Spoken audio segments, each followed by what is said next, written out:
Então, a restinga é um tipo de ecossistema encontrado ao longo da planície costeira, né, bem próximo aí das áreas de mangue.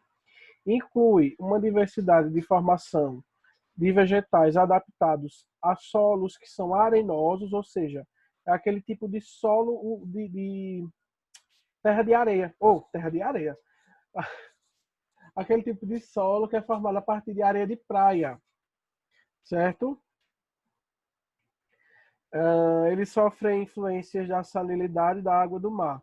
Há também vegetação herbácea, arbustiva e arbórea, sendo esta conhecida como mata de restinga. Muitas espécies de animais podem ser encontrados nesse ambiente, como crustáceos, répteis e aves, incluindo incluindo algumas aves que são migratórias, que o utilizam como local de alimentação e descanso. Então, elas vêm da região fria, ficam ali por um tempo, né? E aí, em um determinado momento do ano, quando vai começando a esfriar, elas voltam para a região delas, essas aves.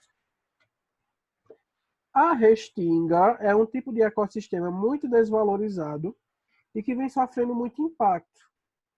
A principal causa de degradação desse ambiente é a expansão imobiliária e a ocupação do litoral. Com certeza vocês já devem ter visto, já devem ter ido para praias e vocês viram nas próprias praias árvores mesmo na areia da praia. Já viram isso? Sim. Vocês acho que assim, a reserva do Paiva, quem já foi lá, é uma área que tem bastante área que tem esse tipo de bioma. Bioma não, né? Ecossistema, que ela é bem menor. Então, ó, zonas de restinga dão lugar a condomínios, calçadões, quiosques, o que dificulta a sobrevivência das espécies que ali vivem. E um exemplo é o lagarto da areia, que ocorre exclusivamente em uma pequena faixa do litoral brasileiro, entre os estados do Espírito Santo e Rio de Janeiro. Esse pequeno animal é um dos mais ameaçados de extinção na atualidade dessas regiões, né? Saindo agora dos ecossistemas terrestres, vamos passear um pouquinho pelo mar agora. Deixa eu só ver aqui a hora. O que é que eu estou falando? Tirar desse jogo que eu estava jogando. Então, ó, o Brasil, gente, quando se fala de ecossistemas aquáticos, ele é um país muito privilegiado em termos de recursos hídricos, né?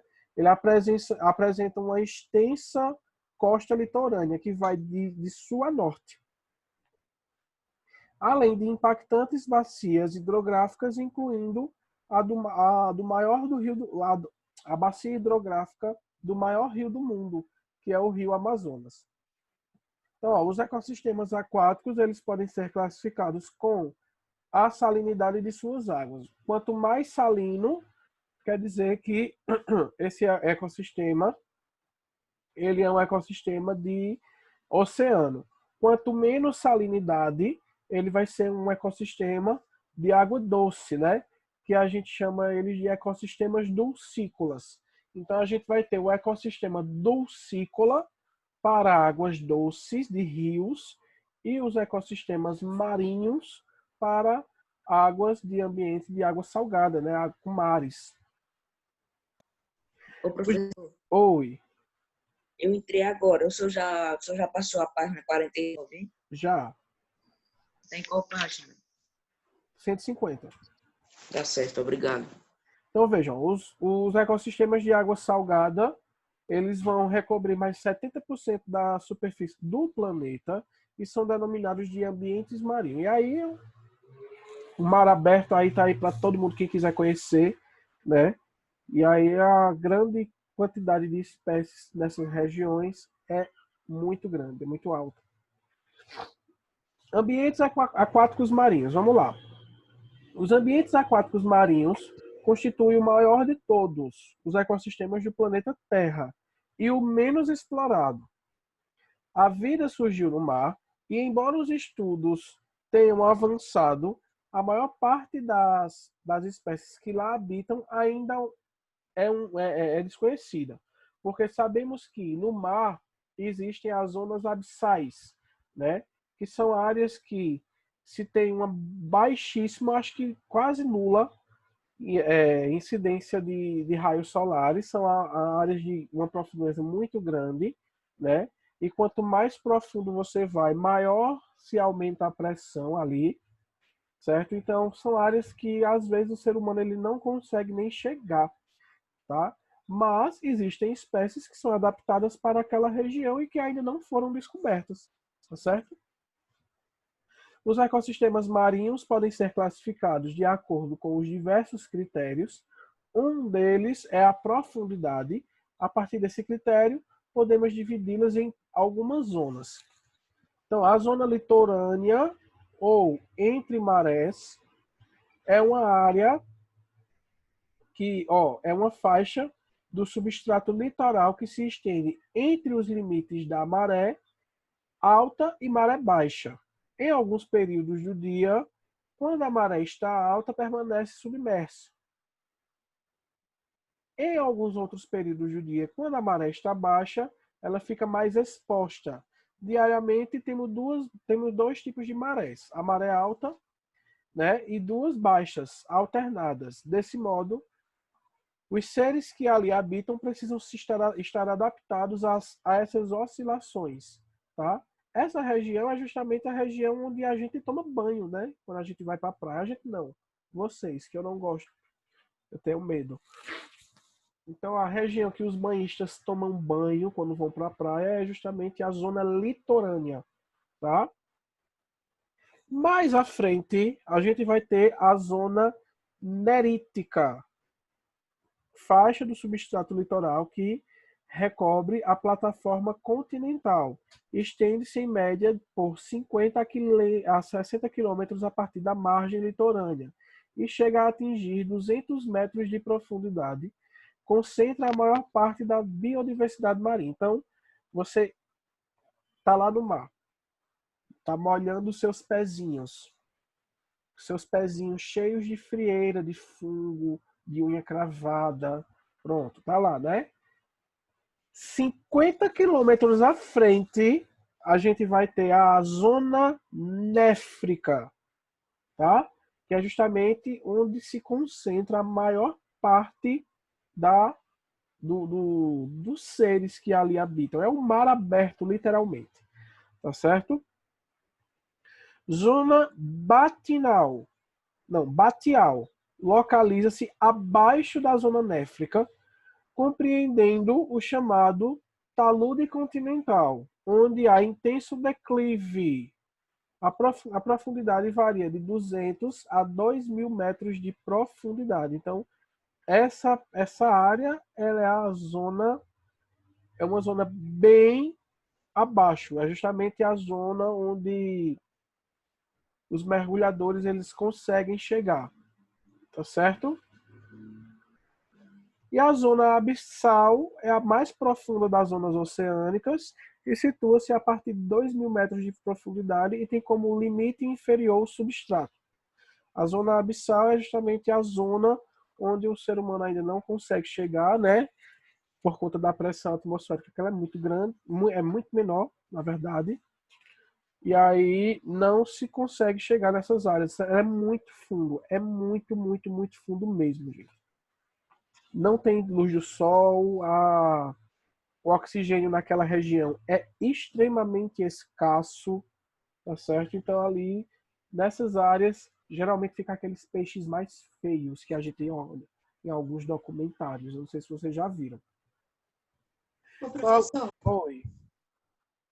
já tem noção de como como o último negócio do oceano ali, a profundidade, o fundo do oceano? Sim, tem. A gente não chega lá, mas alguns objetos tecnológicos chegam e fazem essa medição. Então vamos lá. A luminosidade é outro fator que permite a classificação dos ecossistemas marinhos. Ela é muito importante e está associada à distribuição das formas de vida nesse ambiente, já que é primordial para a realização da fotossíntese e para a manutenção do equilíbrio das cadeias alimentares ali. Porque vocês sabem que no mar existe fotossíntese, certo? Quem faz a fotossíntese no ambiente marinho é justamente as algas marinhas, certo? E o fitoplâncton, que vocês sabem que fitoplâncton são justamente microalgas que ficam ali mais pela superfície, tá? E são eles que realmente fazem a maior parte de fotossíntese da água. Professor, e como é isso? As algas, elas liberam oxigênio dissolvido na própria água. Então, aquela água ali, ela é rica em oxigênio, tá certo? Zona eutrófica é a região de maior incidência luminosa. Vamos ver essa classificação agora. Aquela região mais superficial, que se estende da superfície até aproximadamente 80 metros de profundidade. Então, da superfície do mar até 80 metros de profundidade, a gente tem a zona eutrófica. É a zona onde se tem a maior incidência de luz solar, né, onde se fica aí o fitoplâncton, e é a zona que se tem a maior incidência de oxigênio. Nela ocorre a maior concentração de seres vivos, desde águas microscópicas fotossintetizantes até seres mais complexos, como alguns animais vertebrados, como tubarões, golfinhos, baleias e etc. Zona disfótica, região intermediária, compreendida entre 80 km de profundidade até 200 km de profundidade, tá? Apresenta pouca iluminação, menor proporção de seres fotossintetizantes, já que não tem luminosidade, e bem menor que a de sua antecessora, né? Bem menor do que a zona eutrófica, tá certo? Então, nessas regiões, elas são regiões que já são regiões bastante escuras, onde não se tem tanta incidência de luz solar, tem um pouco, mas muito pouco, certo? Também não vai ter muitos organismos por ali, são poucos, né? São adaptados a essas zonas mais baixas, certo? E também não vai ter tanta disposição de oxigênio devido à falta de luminosidade. E a zona afótica são as regiões mais profundas, caracterizadas pela total ausência de luz. Essa zona depende do oxigênio e da matéria orgânica proveniente das zonas anteriores, tá? Então, algum ser vivo ali que vive nessas áreas, são pouquíssimos, eles vão depender exclusivamente do oxigênio, do pouco oxigênio que resta nas zonas mais acima, tá? Então, quando a gente chega lá no fundo do mar, a gente não tem organismos que são aeróbios, porque ali já não tem mais oxigênio de jeito nenhum.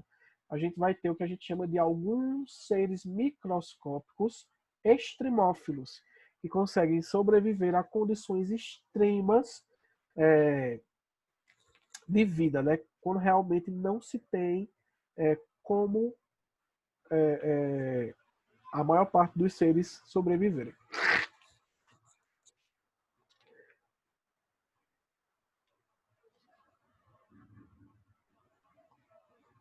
Ó, gente, e aqui tem uma coisa bem legal, ó, desse Aprenda Mais, da página 153. São alguns conceitos relacionados apenas ao ecossistema marinho. Vê só. De acordo com a forma de deslocamento no ambiente aquático, os seres vivos de um ambiente marinho podem ser divididos em seres planctônicos, nectônicos e bentônicos, tá? Então, os seres planctônicos, isso aqui é de acordo com a sua forma de deslocamento. Então, os seres planctônicos deslocam-se passivamente de acordo com o fluxo das águas. É o plâncton, tá certo? E esse plâncton, ele é dividido em dois grupos, que é o fitoplâncton e o zooplâncton, tá? O fitoplâncton é formado por algas microscópicas, são fotossintetizantes. Já o zooplâncton são formados por indivíduos heterótrofos, ou seja, eles não produzem o seu próprio alimento. Tá? E quem são eles? Microcrustáceos, larvas de peixes, larvas de outros tipos de animais, larvas de moluscos, equinodermos, enfim. São animais micro mesmo, assim, larvinhas ou microcrustáceos que dependem de matéria orgânica para sobreviver. O plâncton do Bob Esponja, ele não é um fitoplâncton, né? Ele faz parte do zooplâncton. Ele é alguma larva, alguma coisa aí. Aí, a comunidade nectônica compreende os seres que se deslocam ativamente, certo? Podendo até vencer a correnteza. No caso aí, a gente vai ter os peixes, os tubarões, tartarugas, né? Alguns mamíferos aquáticos, como golfinhos, enfim. E os seres que a gente chama eles de seres bentônicos são aqueles que mantêm uma relação íntima com o substrato, tá? O substrato nem sempre vai ser o fundo do mar, tá? Então pode ser, por exemplo, um navio que afundou e ele fica ali. Então aquilo ali já serve como substrato para seres bentônicos que se fixam, né? Uma pedra, entenderam? Um coral morto, ele pode servir de substrato. Nem sempre vai ser o solo. E aí, ó, esses seres bentônicos, esses são seres que vão ficar mais nas profundidades mesmo, fixos ao substrato, né? Eles vão ter uma relação íntima. E aí a gente vai chamar eles de seres sésseis, tá? Que são seres que vivem fixos ao substrato, como, por exemplo, corais, anêmonas, esponjas do mar, tá certo? Eles ficam fixos. E os seres que são errantes, que são aqueles que conseguem se deslocar livremente e ativamente pelo o substrato. Então aí a estrela do mar, por exemplo, ela é errante. Já um coral, ele é séssil, porque ele fica fixo. Tá? Então tem essa questão também. A gente vai ver isso, a gente está vendo esses conceitos, mas a gente vai ver todos esses animais na terceira unidade. Alguma dúvida? Não. Não? Qual página a gente tá? 153. Obrigada. Nada. Saindo do ecossistema marinho, vamos para o ecossistema dulcícola, certo? Que são os ecossistemas aquáticos de água doce. Também podem ser divididos de acordo com a sua profundidade, porém a sua classificação mais comum tem por base a existência de um fluxo ou movimentação das águas, tá? Então assim a gente vai ter o ecossistema lótico e o ecossistema lêntico, certo? É um tipo de classificação de quando se tem uma correnteza ou não, porque a gente sabe que o mar ele está sempre ali, né, se movimentando, mas o rio não. Então o rio tem o rio que é parado, tem o rio que ele está em corrente. Então os ecossistemas dulcícolas lóticos apresentam água corrente, a qual flui continuadamente da nascente em direção ao ponto de deságue, que pode ser um outro curso de água, como um ecossistema lêntico, tá? Ou até mesmo o mar. Vocês sabem que o rio, os rios eles têm uma correnteza, né? E aí, uma cachoeira, por exemplo, tem a nascente, aí o rio tá lá, aquela correnteza, e aí a cachoeira é quando ele se desemboca em algum outro ponto, tá certo? E ali é o que a gente chama de deságue. A cachoeira é um deságue. E o deságue, ele pode ser, ou ele pode ser um rio parado, né? Ou pode ser o próprio mar, certo? Que é quando se tem um encontro aí das águas do rio com, por exemplo, a água do mar. Mas nem sempre esse deságue vai acontecer de forma de cachoeira. A cachoeira ocorre, né, acontece por quê? Porque a região mais acima ela vai desaguar numa região abaixo.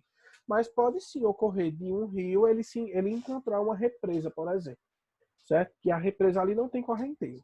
Ali seria também um deságue, tá? Ecossistemas lênticos apresentam água parada.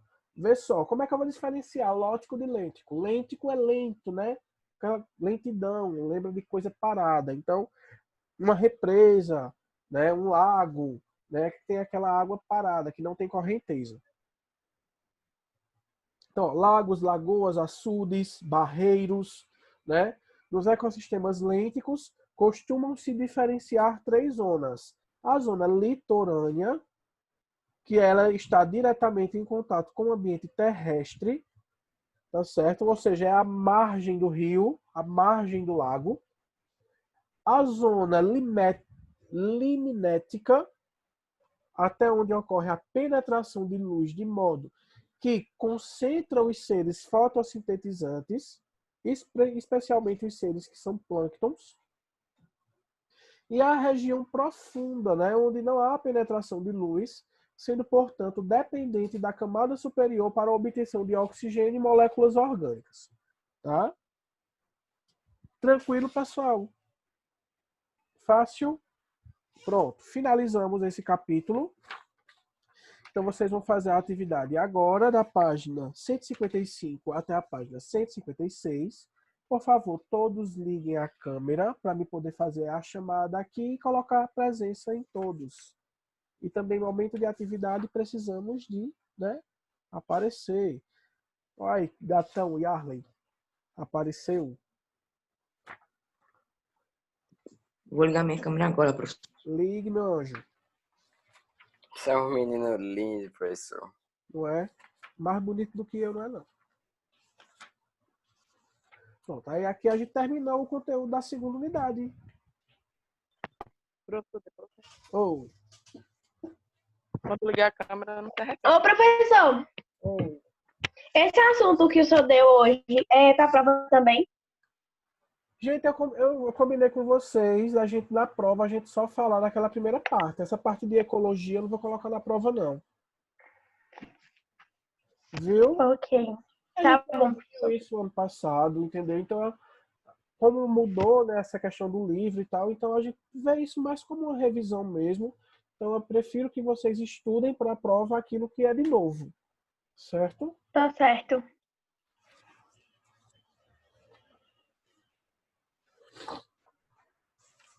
Pronto, então a gente vai fazer assim. Vocês vão fazer a primeira, a segunda e a terceira. Aí eu pego e corrijo. A gente comenta ela. Aí depois faz a quarta, a quinta e a sexta. Aí depois eu corrijo. Tá? A gente ainda tem Vou me achar um lápis que eu perdi. Tá 15 pela aqui agora. minutos.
Professor, eu vou desligar minha câmera aqui, mas é 2 minutinhos só. Ok.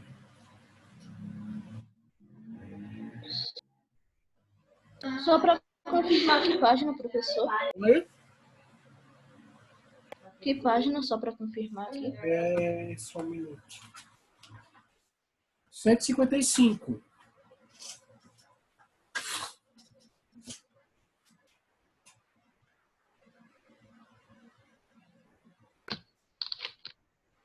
tá falando sozinho.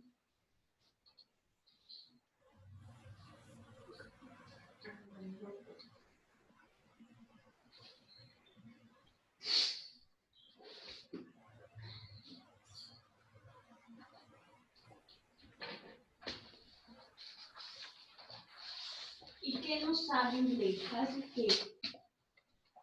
Toma no. I saw white behind Contigo o mundo está. every head, every time in the there's all fun at the end of Hoje tu lápis tá no chão, daqui a pouco vai ficar pedindo lápis. Oxe, olha aqui meu lápis na minha mão. Sua venta. Vou usar seu lápis como cotonete. Que dia é hoje? Ô, minha gente, Oi. não, professor, mas deixa eu fazer esse lista aí que eu tô tentando ler aqui, eu tô me concentrando. Entendeu? O outro vai pro The Voice, cantando In the End. In the End.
Ixi.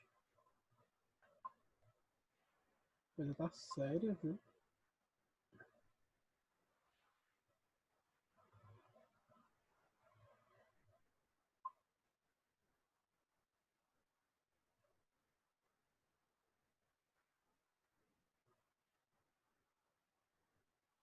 Vamos de notícia boa. Brasil chega a 1 milhão de curados do coronavírus. 64,1% dos pacientes já venceram a doença. Que bom, professor, graças a Deus.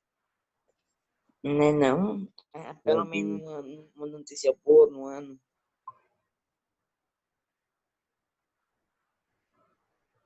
Já tem mais outra peste bubônica vindo, viu? Mas é assim mesmo, minha gente. Doenças são doenças. Sei não, esse chinês, viu, professor? Inventa de comer cada coisa pra depois dessas doenças. Não podemos julgar. Cultura é cultura. Não é não? Mas a gente também não come várias coisas que também tem da doença? eles pelo menos comem coisas naturais. A gente come um monte de bomba calórica que dá câncer, que dá tudo. Minha gente. Olha, tá vendo? Olha aí.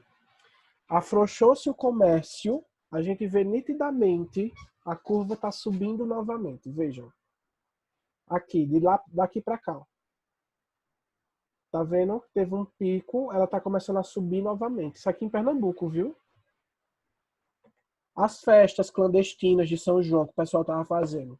Muito bem, coronavírus.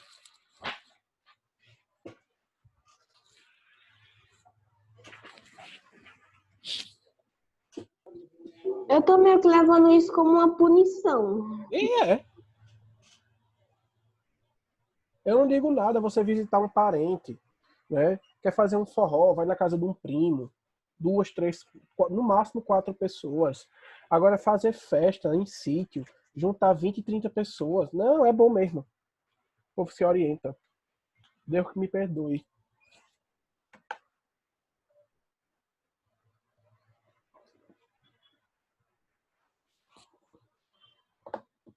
O bom é que as pessoas fazem isso, juntam um monte de pessoa e depois reclamam. Pois é.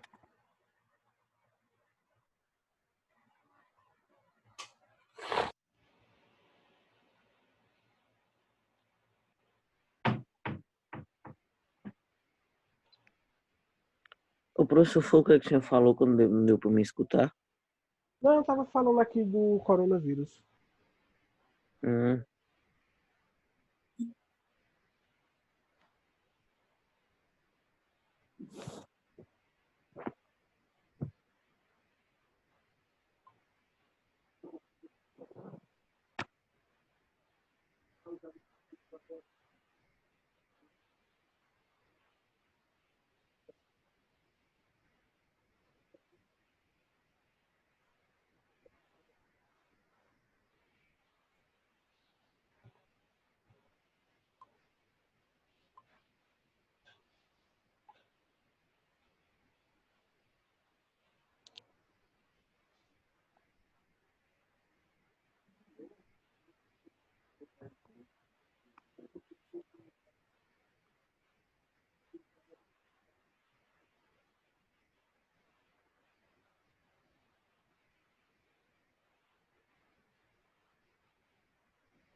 Vocês já estão seguindo meu Insta?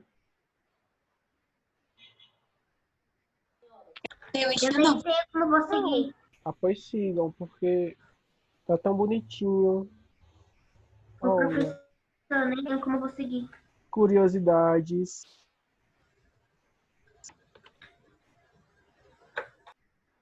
É como o nome do seu Instagram? Oi? É como o nome do seu Instagram? Prof.realsandrin.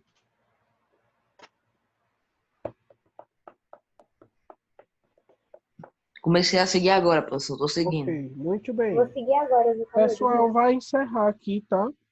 Então, até amanhã. Vocês podem parar, a gente retorna a fazer amanhã. E aí eu comento as que vocês já fizeram